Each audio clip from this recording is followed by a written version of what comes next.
வணக்கம் மக்களே, இன்னைக்கு நம்ம குட் பை டே நெக்ஸ்ட் எபிசோடுக்கான எக்ஸ்பிளனேஷன் தான் பார்க்க போகிறோம். அது வகையில் போன எபிசோட் தான் ஹீரோயினிக்கு கிஸ் கொடுத்துருப்பாரு. அதில் ஹீரோ கொடுத்துட்டு கொஞ்சம் சந்தோஷமாக போகலான்னு இருக்கும்போது ஹீரோயினி நீ என் வீட்டிலே தங்கிக்கிறியான்னு கேட்க ஹீரோ கொஞ்சம் ஷாக்கா என்னன்னு கேட்கும்போது ஹீரோயினுமே நீ வேறு வீட்டை தேடிக்கிற வரைக்கும் என் வீட்லேயே தங்கு, நீ எங்கே தங்குவேன்னு கேட்க சரின்னு ஹீரோவும் ராத்திரி அங்கேயே தங்குறாரு. காலையில் வெடியும் போது கூட ஹீரோயின்கிட்ட முத்தம் கொடுக்குற மாரி வர ஹீரோயினியும் அதை சந்தோஷமாக சிரிச்சுட்டு அப்படியே இவங்க வேலையை பார்க்க போகிறாங்க. இவங்களுக்கு இப்போதைக்கு தந்திருக்கிற வேலை என்னென்னா சின்ன பசங்களை பார்த்துக்கணுன்றது தான். அதாவது இவங்க பண்ணக்கூடிய அந்த போலீஸ் வேலைகள்லாம் எப்படி பண்ணுவாங்கன்றத சின்ன பசங்களுக்கு சொல்லி கொடுக்குற வேலையை தான் இவங்க பார்த்துன்னு இருக்காங்க. ஒவ்வொரு ஆளுமே இந்தமாரி அவங்க வேலையை பார்த்துன்னு இருக்காங்க. கடைசியாக நம்ம ஹீரோ எங்கன்னு வச்சா ஹீரோ கமிஷனருக்கு மசாஜ் பண்ணியிருக்காரு. இதான் இவருக்கு தந்த பெனால்ட்டி. 1 மாதத்துக்கு மட்டும் ஹீரோவை சஸ்பென்ஷன் பண்ணியிருக்காங்க. அதில் கமிஷனர் மேலே ஹீரோ பொலகானில் இருக்காரு. அந்த சமயத்தில் தான் மேயருமே வந்திருப்பாரு. அதில் மேயரை பார்க்கணுன்னு அவசரமாக இந்த பக்கம் கமிஷனர் போகிறாரு. இதுக்கு நடுவில் ஹீரோ எப்படியோ கமிஷனர்கிட்ட இருந்து தப்பிச்சு நம்ம டீம்மேட்டர்ஸை பார்க்க வந்திருப்பாங்க. டாங்ஜுவை பார்த்தோன்னே எல்லாரும் ஹக் பண்ணுவாங்க. ஏன்னா இவங்க டீம் டிஸ்மேண்டல் ஆக வேண்டியது, டாங்ஜு தானே காப்பாற்றிருக்கான். அதை எல்லாரும் ஹக் பண்ண டாங்ஜுக்கு என்ன தண்டனைன்னு இவங்க கேட்குறாங்க. 1 மந்த் சஸ்பென்ஷன் மட்டும் இவர் சொல்லின்னு இருக்காரு.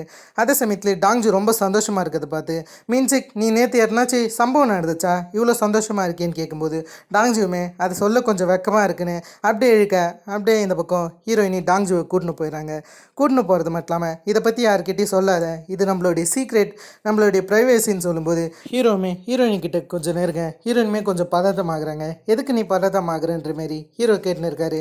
சரி நீ இவருடைய பேக் இருக்கும், அந்த பேக்கை போய் இவர் செக் பண்ணி பார்த்தா அதில் இவருடைய போயம் புக் கிடையாது. எங்கடா என்னுடைய போயம் புக்கு காணோன்னு ஹீரோவுமே ஷாக்கிங்கில் அதை பார்க்க அந்த போயம் புக்கை வச்சிருக்கிறது வேறு யாரும் கிடையாது, அந்த யோனுன்ற பொண்ணு தான் அந்த போயம் புக்கை வச்சுருக்கா. அந்த போயம்லாம் அவள் படிச்சுன்னு இருக்கா. அந்த சமயத்தில் லியோ வரது மட்டும் இல்லாமல் எப்போலேருந்து உனக்கு போயமில் இன்ட்ரெஸ்ட் வந்துச்சுன்னு கேட்க, அதாவது ஒருத்தவனை பார்த்ததுலேருந்து தான் இன்ட்ரெஸ்ட் வந்துச்சுன்னு யோனுமே அந்த போயமை படிச்சுன்னு இருக்காங்க. ஜூன் வந்துட்டார், இருந்தாலுமே அந்த போயமை கொஞ்சம் இன்ட்ரெஸ்டிங்காக டாங்ஜுவை ரசிச்சுக்கின்னு பார்க்குறாங்கன்னா பார்த்துக்கோங்க. இந்த இடத்துல ஜூன் என்ன சொல்கிறேன்னா, இப்போதைக்கு கஸ்டம் சர்வீஸில் இருக்கிறவங்க எல்லா விஷயத்தையுமே க்ளீன் பண்ணிட்டாங்களாம். அதில் இவங்களால் இப்போதைக்கு எந்தவித சரக்குமே ஏற்றுமதி பண்ண முடியாதுன்னு சொல்லிக்கின்னு இருக்காங்க.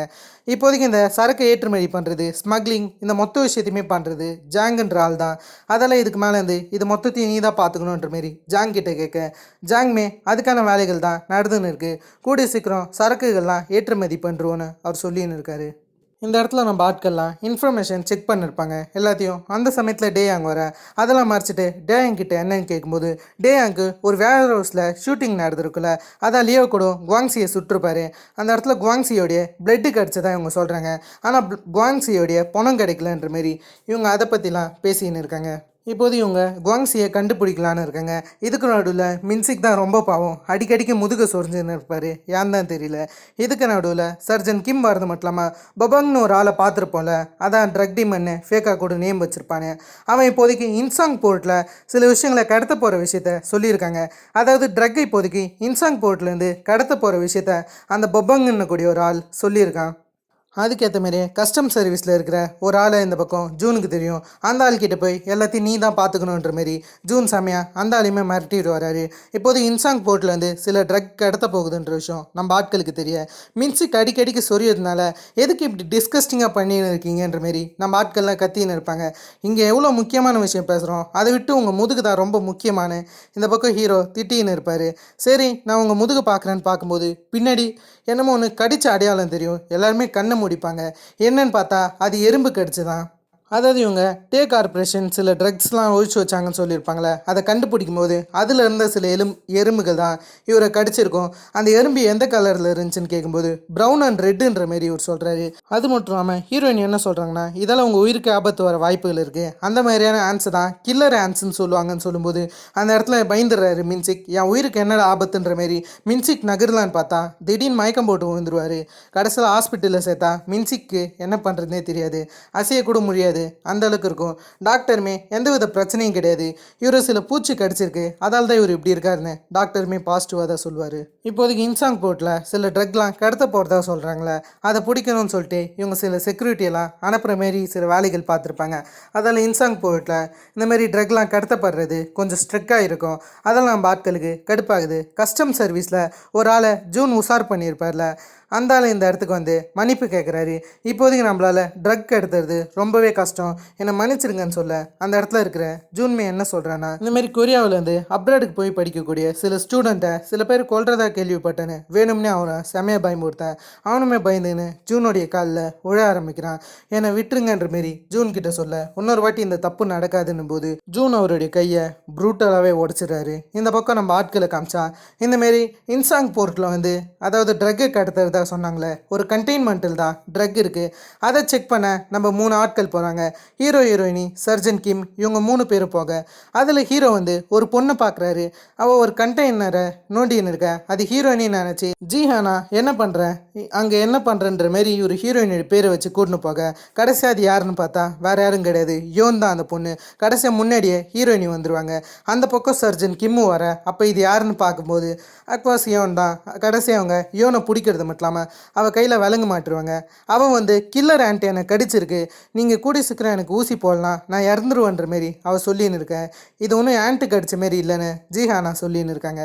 கடைசி அவள் கீழே விழுந்து துடிக்க ஆரம்பிக்க இந்த பக்கம் டாங்ஜுவும் என்ன ஆச்சுன்னு அவன் கிட்ட போன கேப்க்கு டாங்ஜுவை அவள் முத்தம் கொடுத்துட்டு தேங்க்யூன்ற மாரி சொல்லிட்டு அந்த இடத்த விட்டு எஸ்கேப் ஆகிடுவா. திடீர்னு பார்த்தா இவங்களை சுற்றி ஏகப்பட்ட ஆட்கள் வந்து டிஸ்ட்ராக்ஷன் பண்ண ஆரம்பிச்சிருவாங்க. ஹிம்முக்கு தான் ஷோல்டர்லேயே ஒரு அடி. அந்த இடத்துல ஜிஹானாவை எப்படியோ ஹீரோ காப்பாற்றிடுவார். இதுக்கு நடுவில் ஹீரோக்கு ஒரு விஷயம் ஞாபகம் வரும், அதாவது ட்ரக் எந்த கண்டெய்ன்மெண்ட்டில் இருக்குன்னு. ஏன்னா ஒரு கண்டெய்னண்ட்டை யோன் நோண்டி இருந்திருப்பாங்களே, அதை வச்சு எப்படியோ ட்ரக்கு கண்டுபிடிச்சிட்டாங்க. இதுக்கு நடுவில் ஆனால் சர்ஜன் கிம் அவருடைய கையை சொர்ந்து இருக்கிறத பார்க்க கடைசியாக பார்த்தா அவர் எறும்பு கடிச்சிருக்கு. அதில் அவர் கூட்டின்னு போய் ஊசி போடலான்னு பார்த்தா சர்ஜன் கிம்முக்கு ஊசினா பயம்னே இந்த இடத்துல தான் தெரியுது. ஒரு ஸ்வாட்ஸ்மேனாக இருந்து ஊசிக்கு பயப்படுறாரு. ஹீரோவுமே அவனை அடக்குறன்ற மாரி மூஞ்சிலே ஒன்று கொடுத்து அவனுக்கு எப்படியோ ஊசியை போட வச்சு கடைசியாக தூக்கின்னு போயிடுறாங்க சர்ஜன் கிம்முமே. அடுத்த நாள் இந்தமாரி இல்லீகலாக சில கார்ஸ் ட்ரக்லாம் கடத்தியிருப்பாங்களா, அதெல்லாம் நம்ம ஆட்கள் எத்தாராங்க. அதில் கமிஷனர் கொஞ்சம் ஷாக்காக பார்க்குறாரு. அதே சமயத்துலேயே நம்ம ஆட்கள் மிஷினில் ஜெயிச்சதுனால டீம் டின்னர் எப்பயும் போல் அட்டன் பண்ணுறாங்க. அந்த இடத்துல ஹீரோயினி கூட போகலான்னு பார்த்தா அந்த இடத்துல வந்து சர்ஜன் கிம் நீ ஒன்றும் அவள் கூட போக தேவையில்ல, நான் இந்த வாட்டி உன்னை கூட்டுக்கிறேன், நீ என்னுடைய வீட்டில் தங்கிக்கலான்ற மாரி ஒரு பொசசிவ்னஸில் ஹீரோவை அவருடைய வீட்டுக்கு சர்ஜன் கிம் கூப்பிட்றாரு. ஹீரோவுக்கு சுத்தமாக போக விருப்பம் இல்லை, இருந்தாலும் சரின்னு அவருடைய வீட்டுக்கு போனால் ஸ்டோரேஜ் ஆட்ட ஒரு ரூம் இருக்குது, அந்த ரூமில் தான் ஹீரோவை தங்க வைக்கிறாரு. அதில் சில பாக்ஸ் விழும்போது அந்த பாக்ஸில் இருக்கக்கூடிய ஃபோட்டோவில் எடுக்கிறாரு. அதில் ஜியானாவும் இவர் இருக்கிற ஃபோட்டோவை பார்க்க அவனுக்கு ஒன்றும் ஜியானா மேலே ஃபீலிங்ஸ் இருக்குன்னு நினைக்கிறேன்ற மாரி இந்த இடத்துல ஹீரோ சிரிச்சுன்னு இருப்பார். அதில் சில நியூஸ் பேப்பர்ஸ்லாம் இருக்கும். சர்ஜன் கிம் இந்தமாரி சண்டை போட்ட அந்த ஸ்பாட் ஃபைட்டிங்க்கான சில நியூஸ் பேப்பர்லாம் இருக்க அதில் அவருடைய கடைசி ஸ்பாட் ஃபைட்டிங்கை பற்றி போட்டிருக்கோம். ஹீரோவுக்கு அது நல்லாவே ஞாபகம் இருக்குது. அதை யோசிச்சு பார்க்குறாரு. ஹீரோவுமே அந்த ஸ்பாட்ஸ் ஃபைட்டிங்கை பார்க்க வந்திருப்பார். அந்த இடத்துல சர்ஜன் கிம் ரொம்ப தடுமாறி இருப்பார். ஹீரோ வேணும்னே அவருடைய கோல்டு மெடலை வச்சு சர்ஜன் கிம்மை வெறுப்பேற்ற சர்ஜன் கிம் அந்த இடத்துல சண்டை போடும்போது திடீர்னு ஆப்போனண்ட்டோடைய கம்பி உடஞ்சி அது சர்ஜன் கிம்மோடைய கண்ணுக்கு பக்கத்தில் கிட்டத்தட்ட தொலைச்சிட்டு போயிடும். அதுதான் இந்த பக்கம் ஹீரோ வச்சு பார்க்குறாரு. ஹீரோவுமே இந்த பக்கம் நான் வெளியே போகிறேன்ற மாதிரி சர்ஜன் கிம் கிட்ட சொல்லிட்டு போக சர்ஜன் கிம்முமே ஒரு விஷயத்தை யோசிச்சு பார்க்குறாரு. அதாவது ஹேனா ஒரு டாக் வளர்த்துன்னு இருப்பாங்க, அந்த டாகோடைய நேம் கூட டாங்ஜூன் இருக்குமே. அதை சர்ஜன் கிம் பார்த்து கொஞ்சம் வருத்தப்பட்டிருப்பாரு. ஏன்னா ஹேனா மேலே இவருக்கு இன்னும் ஃபீலிங்ஸ் இருக்குது, ஆனால் ஹேனாவுக்கு டாங்ஜூ மேலே ஃபீலிங்ஸ் இருக்குன்னு இவருக்கு தோணுது. சரி, இந்த பக்கம் ஹீரோ வெளியே போனார். வெளியே போயிட்டு என்ன பண்ணிட்டு வந்தாருன்னு பார்த்தீங்கன்னா இந்தமாரி ஆயில்மெண்ட்லாம் வாங்கி வந்திருக்காரு. சர்ஜன் கிம்முடைய மூஞ்சிலே ஒன்று குத்திருப்பார்ல, அதுக்கு ஆயில்மெண்ட் போடுவேன்னு 2 பேருமே சின்ன புள்ளத்தனமாக அடிச்சுக்கிறாங்க. இந்த பக்கம் நம்ம ஆட்களை காமிச்சா அவனுங்க வந்து பக்காவாக திட்டம் போட்டுன்னு இருக்காங்க. இப்போதைக்கு அவனுக்கு பிளான் ஃபெயில் ஆகிடுச்சு. உதாரணத்துக்கு அந்த ட்ரக்கை கடத்துறது, வெஹிக்கிள்ஸை கடத்துறது, இதெல்லாம் பக்காவாக பிளான் பண்ணி வச்சுருந்தாங்க. மொத்தமாக ஊற்றி மூடிக்கிச்சு. அதான் இந்த பக்கம் இவங்க நெக்ஸ்ட்டு என்ன பண்ணலான்னு யோசிக்கிறாங்க. ஜூன் தான் நெக்ஸ்ட்டு என்ன பிளான் பண்ணலான்னு பேசின்னு இருக்கேன். அந்த இடத்துல கார் டிக்கிலேருந்து சத்தம் கேட்குது. என்னன்னு பார்த்தா குவாங்ஸி தான் உள்ளார இருக்கார். உண்மையாலுமே அங்கே என்ன நடந்திருக்கும்னு கேட்டிங்கன்னா குவாங்ஸி அந்தமாரி சுட்டிருக்க மாட்டார். லியோவுக்கு அவங்க அம்மா கிட்டேருந்து ஃபோன் கால் கிடச்சிருக்கும். அதில் டிஸ்ட்ராக்ஷன் ஆகி குவாங்ஸியோடைய காலில் சுட்டிருப்பார். அவங்க அம்மா கிட்ட இவர் எந்த கொலையுமே செய்ய மாட்டேன்னு சொல்லியிருக்காருன்னு நினைக்கிறேன், அதால் நான் இந்த இடத்துல நல்லா தான் இருக்கேன்ற மாரி அவங்க அம்மா கிட்ட பாசமாக பேசின்னு இருப்பார். அந்த சமயத்தை இவர் என்ன சொல்லுவார்னா என்னுடைய அம்மா கால் பண்ணதால் உன்னோட உயிர் தப்பிச்சிச்சுன்னு குவாங்ஸி அந்த இடத்துல உயிரோடு விட்டுருப்பார். இந்த இடத்துல குவாங்ஸி தப்பிச்சு போகிற மாரி நமக்கு காமிக்கிறாங்க. அந்த இடத்துல நம்ம டீம்மேட்டர்ஸை காமிச்சா அவங்க இப்போதைக்கு சில வெஹிக்கிள்ஸ்லாம் எடுத்திருப்பாங்களே, அதை வேற ஒரு இடத்துக்கு கொண்டு போகலான்னு பிளான் பண்ணுறாங்க. அதில் ஒவ்வொரு ஆளுக்கு ஒவ்வொரு வெஹிக்கிள் தந்துட்டாங்க. அந்த சமயத்தில் நமக்கு கமிஷனரை காமிக்கிறாங்க. கமிஷனருக்கு ஒரு ஃபோன் கால் வருது. அந்த ஃபோன் காலை பேசினோடனே கமிஷனருடைய மூஞ்சே மாறிடுது. அவர் எல்லாத்துக்கும் சரின்னு தான் அந்த ஃபோன் காலில் சொல்கிறாரு. இப்போதைக்கு மிச்சம் நம்ம டீம்மேட்டர்ஸில் மின்சிக் அதுக்கு தான் டாங்ஜு தான் இருப்பாங்க. இவங்க 2 பேருமே குவாங்ஸியை பார்க்க போவாங்க. குவாங்ஸி கிட்ட இவங்க விசாரிச்சுருக்க குவாங்ஸி வந்து இந்தமாரி ஜூன் வந்து எல்லாத்தையுமே க்ளீன் பண்ண போகிறானா, அவன் திரும்ப எல்லாத்தையும் சரி பண்ண போகிறதா சொன்னான்ற மாரி இவன் அந்த இடத்துல கேட்ட சில விஷயங்களை சொல்லிக்கிட்டு இருப்பான். ஆக்சுவலி இதுவுமே ஜூனோடைய ஒன் ஆஃப் த பிளான் தான். ஏன்னா வேணும்னே தான் ஜூன் குவாங்ஸியை உயிரோடு விட்டுருக்காரு. ஏன்னா இந்தமாரி இவங்க பேசின விஷயத்த குவாங்ஸி வேணும்னே இந்தமாரி நம்ம ஆட்கள் கிட்ட சொல்லட்டும்னு சொல்லிட்டு தான் ஜூன் இந்தமாரி குவாங்ஸி உயிரோடு விட்டுருக்க விஷயம் தெரிய வருது.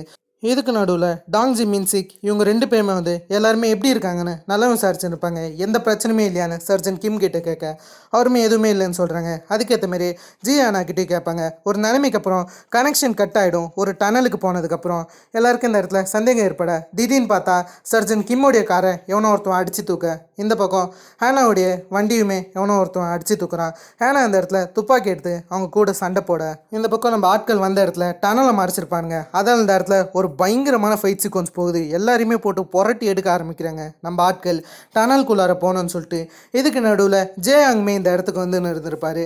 ஜேயாங் வர வழியில் ஜேயாங்குமே இந்தமாரி ஒரு ரஷ்யாக்காரன் மடக்கிடுவான். அதான் இந்த பக்கம் ஜேயாங் அந்த ரஷ்யாக்காரன் கூட சண்டை போட இந்த மாதிரி டாங்ஜு உள்ளார ஓடின்னு வந்திருப்பாரு. அந்த சமயத்தில் சில பைக்கில் ஆட்கள் வருவாங்க. அவங்க வரது மட்டும் இல்லாமல் டாங்ஜுவை பயங்கரமாக அடிக்க வர டாங்ஜு அவங்க கிட்டேருந்து எப்படி தப்பிக்கிறதுன்னு தெரியாமல் எல்லாருமே எப்படியோ டிஃபிக் பண்ணிவிட்டு கடைசியாக அந்த பைக்கை எடுத்துன்னு அப்படியே ஓட்டுற மாரி காமிக்கிறாங்க. ஒவ்வொரு ஆளுமே அந்த இடத்துல நிலக்கோலைய ஆரம்பிக்கிறாங்க. அந்த இடத்துல எல்லாருமே அவங்களால முடிஞ்ச பெஸ்ட்டை தராங்க. ஆனால் எல்லாமே ரொம்ப நேரம் நீடிக்கலாம்னு சொல்லலாம். எல்லாருமே கொஞ்சம் நிலக்கோலையோட இந்த எபிசோடை இதோட கம்ப்ளீட் பண்ணுறாங்க. இதே மாதிரி நான் உங்களை வேறு ஒரு தன்னாலாசமான வீடியோவில் சந்திக்கிட்டு இருக்கும். Have fun guys. வரட்டா.